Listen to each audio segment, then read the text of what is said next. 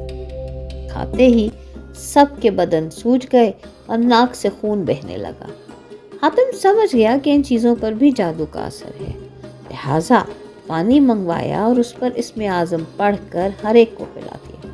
جادو کا عمل بے اثر ہوا۔ پھر سب نے دل کھول کر کھایا۔ اب حاتم جادو کے آسمان کی طرف متوجہ ہوا جو زمین پر ہوا میں گیند کی طرح نظر آ رہا تھا، اور اسم اعظم پڑھ کر پھونکنے لگا۔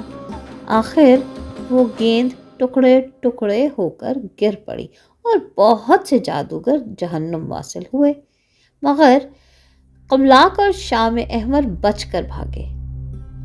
حاتم ان کے پیچھے چلا۔ آخر وہ دونوں بھی گھبرا کر پہاڑ سے گرے اور پاش پاش ہو گئے۔ حاتم سجدہ شکر بجا لایا، پھر سراتق کو اس ملک کا بادشاہ بنا کر ملکہ زرین پوش کی طرف روانہ ہوا۔